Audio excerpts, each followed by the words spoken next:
Welcome back to Monster Hunter Generations Ultimate Prowler Only. Last time we took on Advanced Ultimate Generation and kind of wrapped up our little skirmish into the land of the completed quest board, if that makes any sense. And this time we're going to actually be going back to our regular save file to do some event quests, since I actually have those available.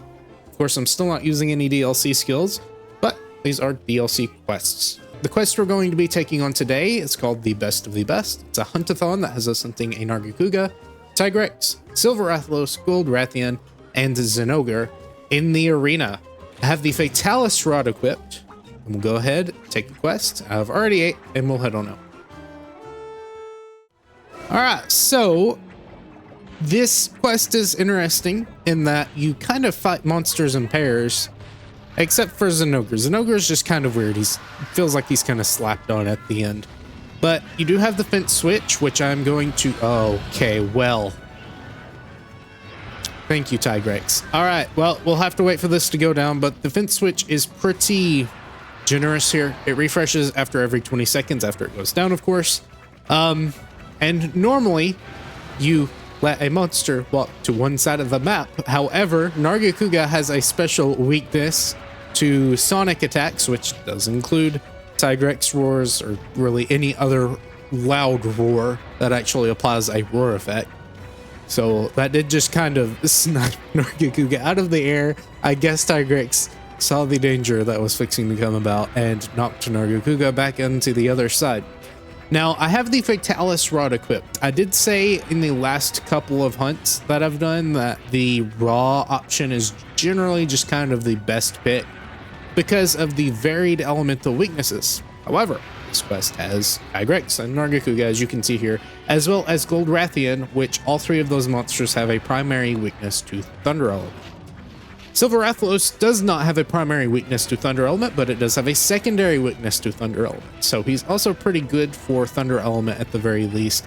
Though, of course, in the dual Silver and Gold quests, I would normally use Water just to get rid of Silver quicker because he normally has less health. And I think that is still actually the case here. He does have less health, but Thunder Element is playing a better role here against Tigrex and Nargacuga. Now, of course, Zinogre is completely immune to Thunder Element, so not really going to be doing too much for him, but the raw is decent, I guess. So it shouldn't be too bad, and it's not like Zinogre's special. Again, it's kind of weird that he's at the end, because it's not even like generationally sorted, because I'm pretty sure Gold and Silver appeared before Tigrex and Nargacuga. Tigrex and Nargacuga are Gen 2, and I'm pretty sure, and I could be wrong on remembering this, but I want to say at the very least Silver was maybe in a first generation game, but it may have been only Azure. I know Azure was in Monster Hunter G, I'm pretty sure, but that's neither here nor there at the current point because we're fighting Gen 2 monsters. I think this is good. You are invincible for a good period of time after hitting the button. Obviously, once the animation finishes, you are on your own. But you can use that to actually avoid a tackle and get the monster pinned in with you. And of course, once the monster's pinned in, it is no real different than a single monster hunt. You just kind of have another monster staring at you for a bit before it de-aggroes on the other side. I have had fireballs actually go through the fence and hit me, so do be careful about that, but this is a high rank quest. There's no special damage modifiers or anything, so you really don't have to worry about taking that much damage. I was face tanking a lot of Silver and Gold hits, and I never really lost an acorn, so don't really worry too much about it. It is a high rank quest. Took me over 30 minutes for the practice attempt, so I'm hoping it'll go a little bit faster here, but this is more of a comparison to see if Thunder Element actually is better here. I'm pretty sure it will be, just because the majority of the monsters are definitely very Thunder weak. And even then, the fourth one is still somewhat Thunder weak, even if it's not, you know, very, very Thunder weak. But there's nothing particularly special about these monsters. They're not even hyper. They're not, again, hitting as hard. They're not moving very quickly, so you may actually get used to this. I may actually get used to how slow these guys are and then just get walloped when I try to do the G-rank versions of these special flagship quests. Kind of flagships. Gold and Silver aren't really a flagship. They are a variant. I think it is what it is. I've said these things before, but I forget them very easily. A variant of a flagship. The 20 seconds goes by really quickly. It's 20 seconds, but you know, you're fighting a monster doing that 20 seconds, so it's not really that bad. If the monster actually strays too far to the side of the map, it won't aggro you immediately. Now, if it's in the middle, it will still notice you. And as you can see there, he still noticed me. I don't really know quite what their range is, but they do have a certain range that they can see. But if they do de-aggro and don't aggro you immediately, you're pretty much in the clear to get the fence switch right back. I think that may hit me. No, not quite. I don't know if I just had the elevation to avoid that or if it just didn't reach that far. But again, it's just standard Nargacuga, nothing really too scary about him. If he jumps to the side, do prepare for a pounce. This was just kind of a charged pounce. It's not the immediate one. Immediate one is the scariest as per usual. So just assume he's doing that and dodge into it. Here comes the charge. Get hit by that. Hardly any damage goes off. I don't even have my defense buffs. Once your defense buffs are up, it's not doing that much. So these aren't the most interesting hunts, too, that I'm doing in high rank. But they are kind of a collection quest, so I did want to do them at the very least. Say I did them. Again, the main purpose, at the very least, of doing the super challenging, you know, high health 5 monster arena hunts is just to say that a cat can do them. So these are just kind of more for fun than anything else. They're not really pressing the limits of what Prowlers can do, because I guess if I really wanted to do it that way, then I would be doing it in like original generations, or at the very least using high rank only gear. But I have a feeling it would be probably more telling using like original generations and all of its fun quirks. Granted, this is not a fun map to play on with original generations Prowler, because you cannot aim your boomerangs. You shoot them forward. You can turn direction on them, but you cannot aim them up and down. You are just shooting them straight, which does end up throwing them right into the slopes of this map, which is not fun. Dunes, as I've said before plenty of times, are also just kind of a bad map for them, because you're at the mercy, and you can try to trick shot with them, but it is just kind of annoying. I do find it interesting that there really wasn't an aiming, but probably because they didn't really think too hard about it. You know, it is a weapon that I like. Obviously, if I didn't like it, I wouldn't be playing it for however many parts this is, but you can tell it wasn't, you know, necessarily the first priority. And a lot of the base they probably had built up already. I don't know how they would test Palico AI and stuff like that. If they would actually control them in earlier games. Probably not. That seems like a lot to just program an AI companion to be able to control yourself. Oh, well, okay. I say it that way. They can probably control it with like debug commands and stuff. That's a bit different though. You're probably just doing that through a menu or something, not with your actual controller inputs. But what was I going to say? I don't even remember. Anyways, Nargacuga's exhausted. We've broken his face. You can see the scar on his eye. Nargacuga has a very easy to break face, as per usual. Again, nothing particularly new here. And ideally, he's going down pretty quickly. He is poisoned. He is exhausted. We're going to actually use him as a shield for, at the very least, the boulder projectiles, because they smash on impact. But Tiger X does not smash on impact. Well, he does smash on impact, but he doesn't shatter on impact. Let me say it like that. He's not that much of a glass cannon. He's really not that much of a glass anything. He's a very sturdy cannon. They reinforced him quite well, at the very least. Not as good as Grimclaw, of course, but it's a deviant. But he is somewhat squishy. You know, that's just kind of what he is. He's more of the middle of the road monster. Okay, I can use the fence. I just don't know at what point. I think this may be it. Maybe. Go. Yes. The fence will do a little... I think its hitbox is kind of rounded over, so it will kind of just scoot the monster out of the way. Okay, well... So, unfortunate, I should have just kept attacking, but yeah, that was a pretty quick Nargacuga time, so that was pretty good for the Thunder Element doing its job. If you do have Farcaster, you have a bit of a perk here where you can go back to base camp, and there are actually 2 entrances. One direction will put you out here, and the other direction will put you out where we actually started. If you, again, have Farcaster, you can do that. So you don't have to wait for this timer, but I will go ahead and wait it out and meet you when the fence falls. All right, fence is fallen. We're going to get a surprise strike here. If he's gonna roar, I'll try to get him, but that flinch may have kept him from roaring. No, not quite. I do need to claw buffs anyways, though. On the bright side, this quest is formulated in a way, or coded, I guess, in a way to where the next monster will not spawn in until the first two are defeated, or the next two, I guess, will not spawn in until the first two are defeated. So you can take your time with Tigrex if you absolutely need to. You do not have to worry about a Silver Rathalos or Gold Rathian appearing and trying to ruin your day there. Though, even if that did happen, you still have the trusty old fence that will protect you from any amount of damage. It does not have HP. I don't think really any fences in the series have HP aside from like the Velkhana defense quest. There may be some others, but that's kind of more like a siege anyway, so like Blush and Lung and stuff like that. It is still a fence though, and you do use it for like a barrier and setting up the demolisher or whatever it's called in that game. They call it different things because I guess it is technically a different thing. Shoots like a weird cannon into it and it like bursts a couple of times. Well, more than a couple of times. Wouldn't be that useful, I guess, if it only burst a couple of times. I guess depending on what the motion values are, it would be more useful.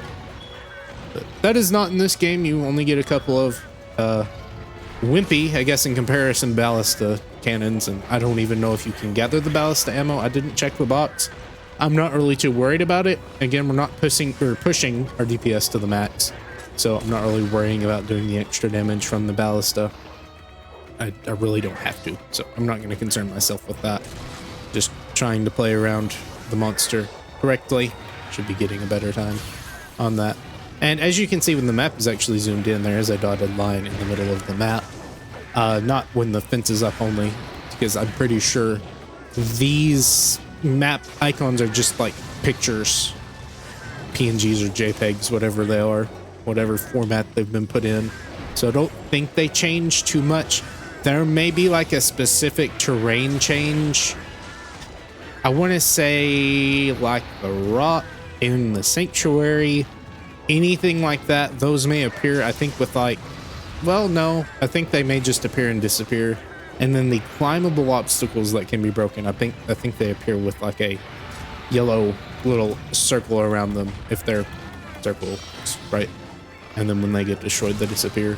And I think the yellow icon may just be climbable stuff. So it's not particularly breakable, right? Specifically, at the very least, it's more or less just this is a climbable spot. But if it's climbable and breakable, it will of course disappear if the climbable breakable spot is destroyed, right? It's broken. But again, I could be wrong on that. It may not even disappear, but I'm pretty sure there's at the very least that kind of functional detail on the close range map, and then the long range map doesn't even give you that. You get a little bit of the shape of the arena, but nothing much more than that. No terrain changes, no depth like this one gives you. And even then, there's like these little, I guess those are, oh no, so little squares are like interactable spots. So you have the two on each side, which are or actually the two on this side, which are the ballista shots, and then or ballista, I guess is just what they're called, and then the four in the middle, which are the pinch switches, which are nice at the very least. You can see interactable things. I didn't even expect that, honestly. I've been playing this game for a very long time. I'm sure I learned it at some point that the white squares, you know, indicate something you can use, but it is such a small detail that I've probably forgotten it at some point. All right, Tigrex is down, so once he despawns, gold and silver will appear. I'm gonna actually go over this way because gold appears here, and I'll just drop the fence when she appears. All right, Tigrex despawned, and I did say I was going to drop the fence immediately. I'm not. I'm actually going to hit her with this. This will aggro her, and she'll stay in place a little bit longer to roar. And if I'm maybe fast enough, I get this off. I probably should have reapplied my buffs, actually, though that would have been better because they generally disappear if you have to wait a long time. That's kind of how they work. They are timed. All right, so again, not you know, anything new here. In fact, probably the easiest of the gold and silver hunts we're going to have been doing. They're not hyper. You don't have to fight them together without a fence or anything, and you're not having to do these zone changing shenanigans that you had to do in the dual quests on the Ruined Pinnacle specifically, though there is a high rank version. Again, it's just kind of okay. Just jump into that, please. There is just kind of a repeated gold and silver quest chain in both high rank and G rank, except for the fact that they take place on different maps, and obviously G rank monster versus high rank monster. But other than that, they are very similar in that regard. I don't remember if the high rank quest chain actually unlocks something like a hunter art. I would guess probably, right? But I'm not 100% certain. And not even something that's as good as Chaos Oil 3. Not that, again, Chaos Oil 3 is the end-all be-all of Chaos Oil. As I said before, sometimes you do want to use Chaos Oil too. Really just depends on what you're using it for. We apply our buffs here, and thankfully, since, you know, I've decided to start with Gold Rathian, she will go down pretty quick because she is the weaker of the two Thunder Element. I think, yeah, Wrath is still locked on here, so he will very quickly jump over this way, so we do need to be careful about that because he can do the Talon dives from across the map. That's just kind of standard Rathalos, Silver Rathalos especially, shenanigans that you do have to be careful about. Fence which is ready. Try to get one of them over to the other side. Again, ideally we get Rathian over. She did take her sweet time. All right, there we go. We should be good. All right, just be careful of a fireball coming through. He can't fit his body through those tiny little gaps, but his fireballs, for whatever reason, can sometimes. Sometimes they don't. I don't know how the intangibility, or not the intangibility, but the like attack blocking effects of the fence work, because obviously they keep the monsters out. So maybe it is just like fireballs go through for whatever reason, and maybe it was a glitch. I don't know. It doesn't really particularly matter that much, but it is interesting to see. Obviously, if you had some pretty low defenses, you would not want a stray fireball just being shot at you. That is not super reactable. You know, you would expect to not be able to be hit behind a giant fence like that. I don't think the fireballs are that gaseous. I think they have some kind of mass to them. At the very least, they look like they have some kind of mass to them. They have a model at the very least when they're shot out, so I don't know. I don't really know how Rathalos biology works and what actually contains or what is contained inside the fireball that Rathalos shoots. I do know that Dread King shoots powder stones sometimes, not all the time. So I know that, you know, those are visible, but I don't know about the fireballs that Rathian and Rathalos shoot.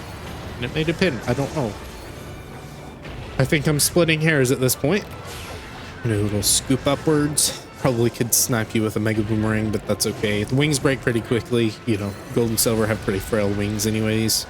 So they're going to go down. It's not really telling you how quickly you're dealing damage, other than the fact that if they break immediately, then you're probably doing something right. All right, this is a grab. Dodge it. Swoop.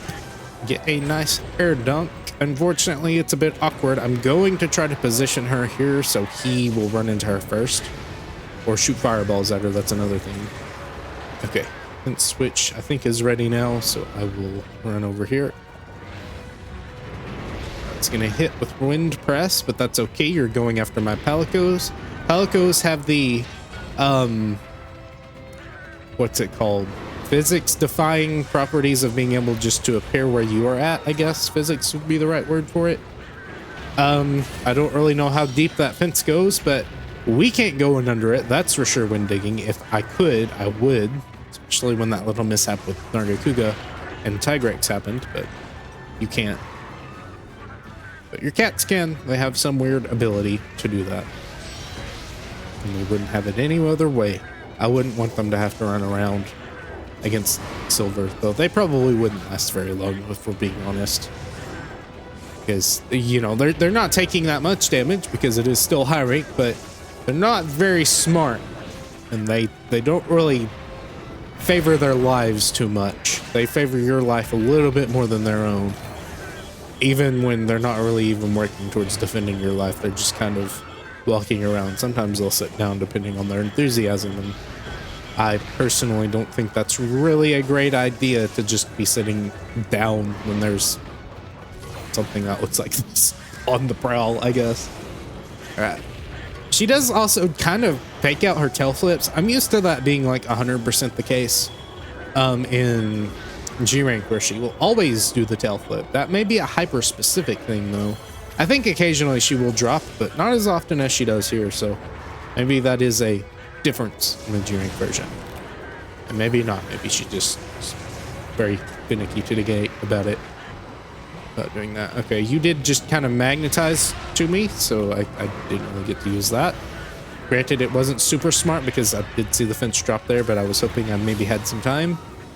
You do stay locked on pretty much the entire time.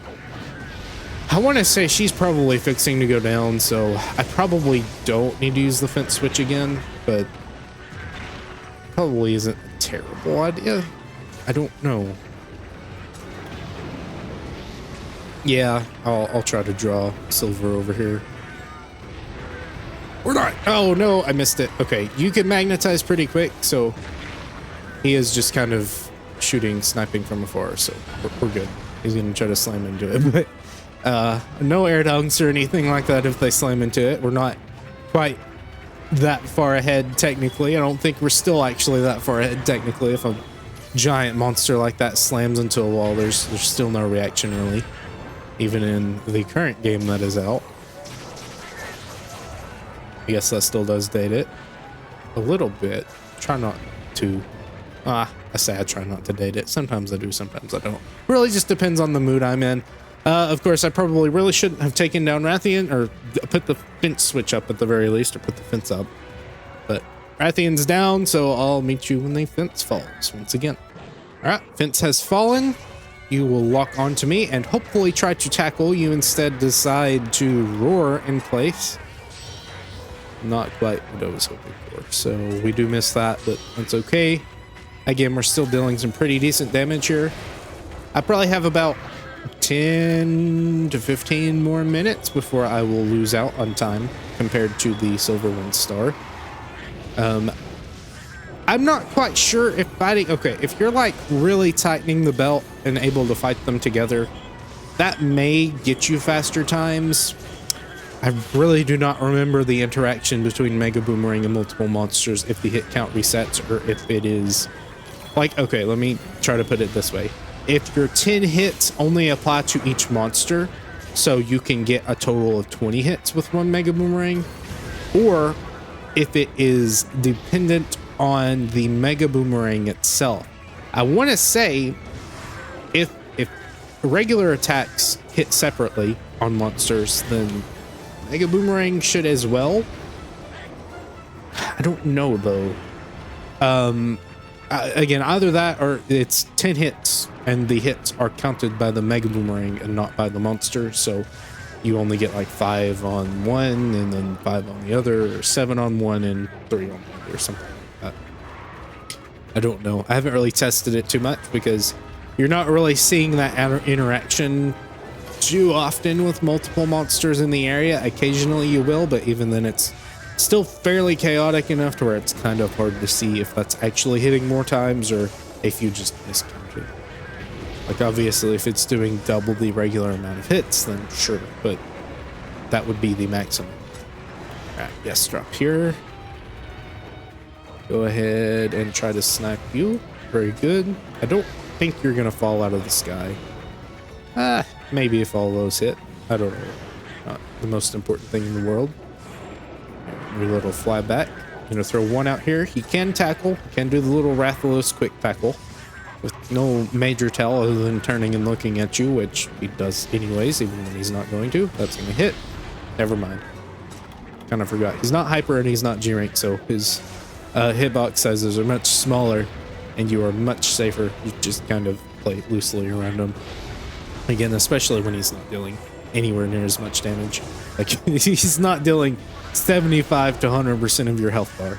He's only dealing probably 10%, maybe 10 to 15 with that fireball specifically. I am using Dread King armor though, so that is eating up some of it, and it is G rank armor, of course. So I am over prepared, I guess, but that's okay. We don't want to labor on quests that are obviously able to be completed with your best armor set if we don't have to.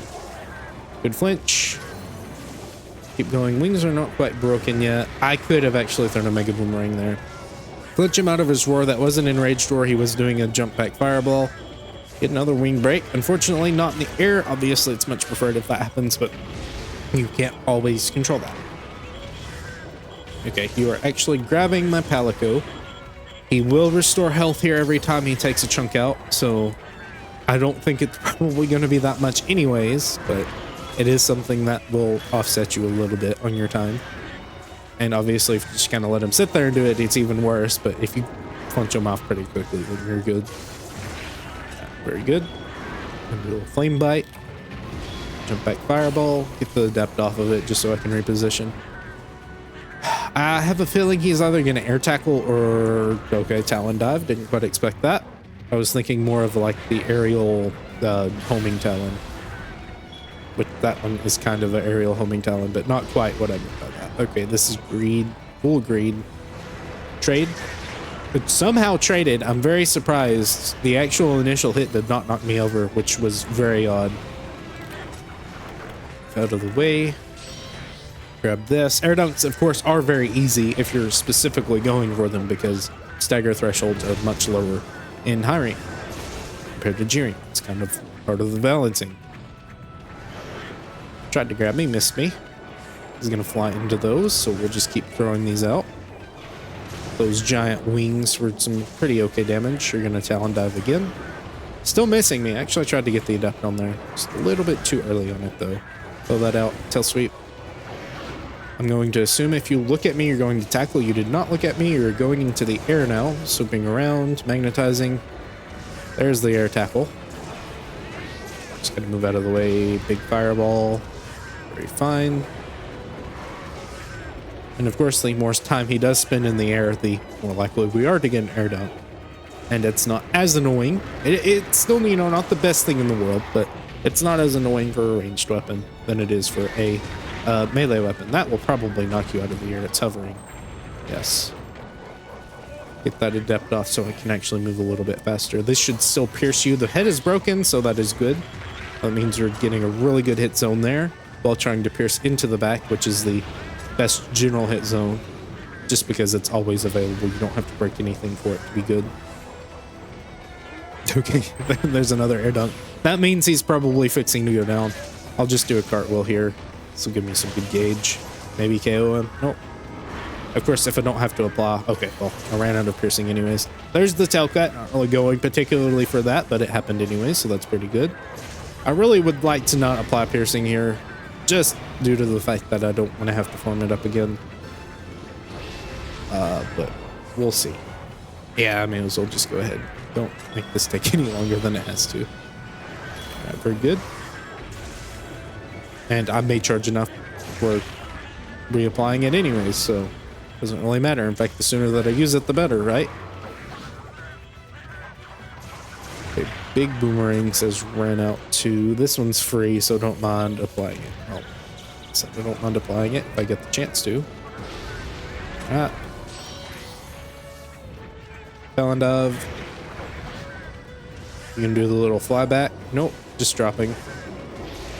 Get a little closer, get an air dunk. Go for the face now, since it's the best hit zone, I'm pretty sure, as far as I remember at the very least. Throw a quick one out. Expecting a tackle there, only a fireball, which is much safer. Has a longer tail, because it has a tail, opposed to the tackle. Flying tackle. Gonna lunge here. Alright, dodge into the swoop. He's gonna head turn towards me. Yes, it's the tackle. Fall over tackle because he is exhausted. Are you gonna do the exhaustion? Okay, it's good. All right, at the 30-minute mark. So actually, it's okay. But like I said before, it's actually faster still. At the very least, I don't know. Maybe it's just I'm playing poorly. Well, okay. To be fair, I did kind of start bad, right? I started with like at least 3 minutes, I'd say, of not dealing damage because I missed the offense. So maybe that's where that's coming from, but I don't think so. Even if I subtracted 3 minutes from this one, I still think the Silver Wind Star came out on top. Now, how that is compared to the Bloodbath Hammer, I'm not quite sure, but it is actually pretty good at doing these multi-monster quests at the very least. So either way, silver is down. I will meet you with the oddly placed Zenogre. All right, silver's disappearing.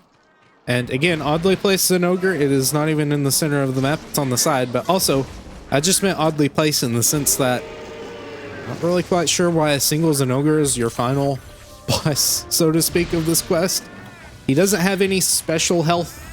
It's not any different from the other ones. At the very least, not super different. It's about 6,000, which the monsters before this also had about 6,000. He doesn't have any special attack multipliers. It's the same as the other monsters. No special defense multipliers either. He does start up charge, which I think is, you know, interesting. I do believe that he does that elsewhere, though. So it's not the most unique Zenogre you're ever going to fight. So yeah, he's just kind of here. He goes down pretty quickly because it's a Zenogre that starts up charge with all of his squishy zones available immediately, which does mean you're going to knock him out of it faster. And it also means that you do get your chance to actually build up your gauge for Mega Boomerangs before he starts charging, which means you can unload them while he is charging there and get a lot of flinches, which is pretty nice. Get you even more damage if you really capitalize on it. Again, nothing really too different. Not hyper, not even a deviant or anything, not that you really should expect that. Generally, the deviants are actually oddly kept to the arena quests. Not really any regular event quests have deviants because they're saved for special permit quests. But I do kind of find that weird, honestly.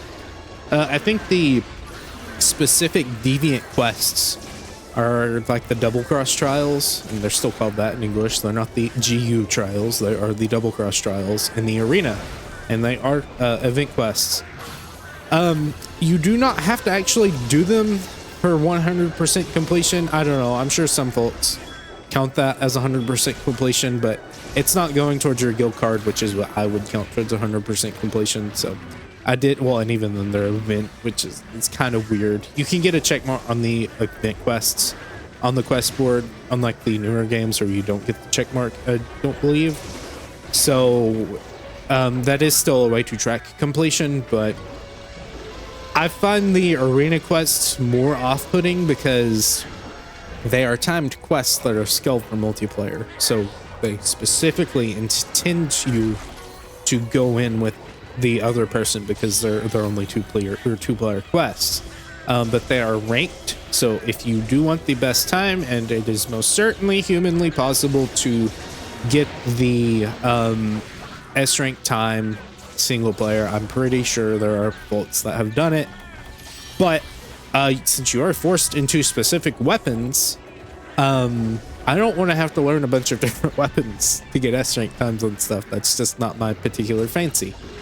So I did kind of stop partway through because, again, I did do them online, but I did just kind of stop halfway through. I think I stopped on the Elder Frost one because no matter who I found, I couldn't really get it. And that may have just been a me thing because, again, I don't play Hunter very often. So we had a hard time really scratching the S rank for Elder Frost and getting that completed, which was not fun. Didn't enjoy giving that up, but felt a lot better afterwards. It's like, yeah, I don't have to worry about it anymore.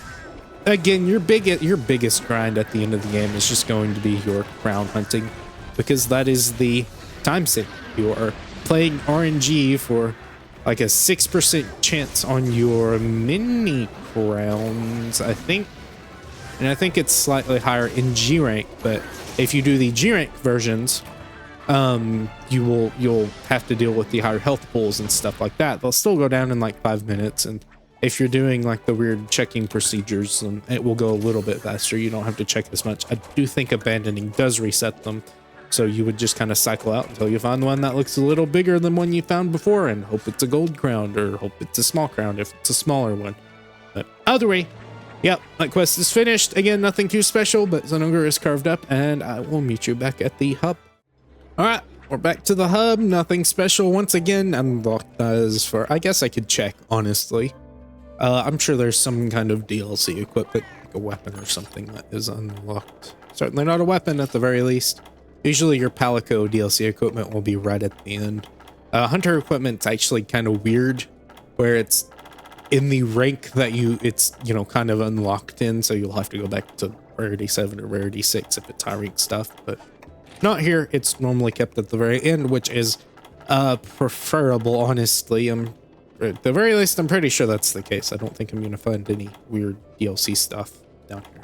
I don't see anything at the very least, but yeah, it's pretty nice. You just turn a page over from your first page and you'll find it all, so you don't have to go searching for it randomly by names, because it's a pretty small list. It's kind of hard to see if you don't have a great asset. Either way, thank you for watching. Hope you enjoyed. If you did, please consider leaving a comment below and maybe even consider subscribing. Until next time.